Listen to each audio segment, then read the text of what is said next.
Hello people, welcome back to the channel. This is doctor Chander from doctor Chander dental studio और आप देख रहे हैं द विजडम टूथ। हमसे अक्सर ये लोग सवाल पूछते हैं कि सर मैंने रूट कैनाल करवाया था लेकिन अब फिर से मेरे दांतों में तकलीफ है, या सेम दांत में जिसमें मैं रूट कैनाल करा चुका हूँ 6 महीने पहले या 1 साल पहले, मुझे उसी दांत में दोबारा तकलीफ हो रही है, तो उस दांत का ट्रीटमेंट क्या होगा। तो आइए बात करते हैं। फर्स्ट थिंग फर्स्ट, अगर आप इस चैनल पे नए हैं तो मैं आपको बता दूं that we are doing 365 days challenge, जिसमें हम हर दिन एक नया वीडियो लेके आते हैं on oral health education as well as dentistry. इन लॉकडाउन के दिनों में we are providing free dental consultation. तो अगर आपको दांतों के रिलेटेड कोई भी समस्या है तो आप हमसे डायरेक्टली कॉन्टैक्ट कर सकते हैं। उसके लिए आपको जस्ट मेरे इंस्टाग्राम पे अपनी प्रॉब्लम के साथ मुझे डीएम करना है और मैं आपकी पूरी तरह से सहायता करने की कोशिश करूंगा। बात करें आज की वीडियो की, दैट इज़ री आरसीटी। मतलब एक आरसीटी हो चुकी है दांत की और उस दांत में, सेम दांत में दोबारा दिक्कत हो जाने के कारण हमें उसी दांत को दोबारा री आरसीटी करना पड़ता है। री आरसीटी का जो एक्सपेंस है, खर्चा है, वो एज़ कम्पेयर टू आरसीटी थोड़ा ज़्यादा होता है, क्योंकि अभी जो दांत है वो और ख़राब हो चुका है।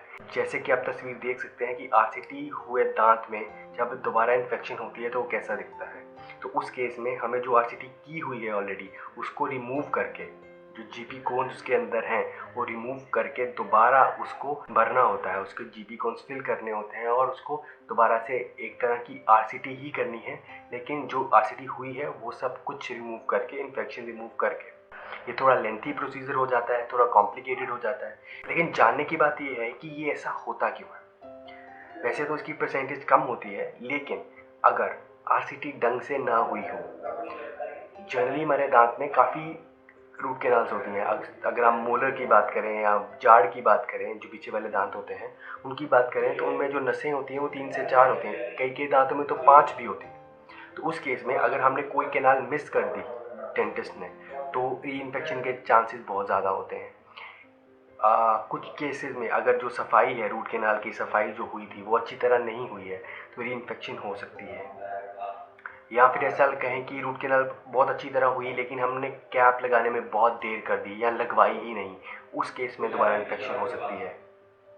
या आपकी क्राउन और दांत बहुत बिल्कुल ठीक था लेकिन आपके साथ वाले दांतों में खाना फंसता था और इंटरडेंटली दोबारा खाना फंसा और साइड से अब इन्फेक्शन हो गया है, तो उस केस में, या फिर आप ओवरऑल अपने ओरल हाइजीन को मेंटेन नहीं रख पाते हैं या नहीं रखते हैं, 2 टाइम ब्रश नहीं करते हैं, फ्लॉस नहीं करते हैं, तो उस केस में भी री आरसीटी के चांसेस हो सकते हैं। अब री आरसीटी कैसे करते हैं, पहले तो हम उसको डायग्नोज करेंगे कि प्रॉब्लम क्या है। अगर हम श्योर हैं कि आरसीटी जो है वो फेल हो चुकी है, तभी हम री आरसीटी की तरफ जाएंगे। उसके लिए हम जो उसका क्राउन पार्ट, अगर क्राउन दिया है तो उसको पहले रिमूव करेंगे।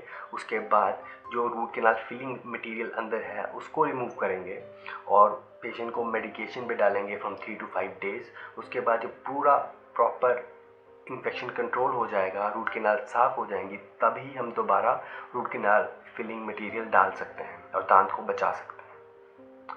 वैसे तो कोई ख़ास दिक्कत आती नहीं है, लेकिन in some cases it can result to pain and swelling, जो कि बहुत कॉमनली री आरसीटी के केसेस में दिखता है। इसके अलावा अगर दांतों के रिलेटेड, आरसीटी के रिलेटेड, री आरसीटी के रिलेटेड आपके कोई भी सवालात हैं, मुझसे मेरे यूट्यूब कमेंट सेक्शन में, मेरे इंस्टाग्राम पे या मेरे एफबी पे आप मुझसे डायरेक्टली कांटेक्ट कर सकते हैं। With this, I'm signing off. This is Dr. Chandar from Dr. Chandar Dental Studio और आप देख रहे हैं The Wisdom Tooth. See you tomorrow.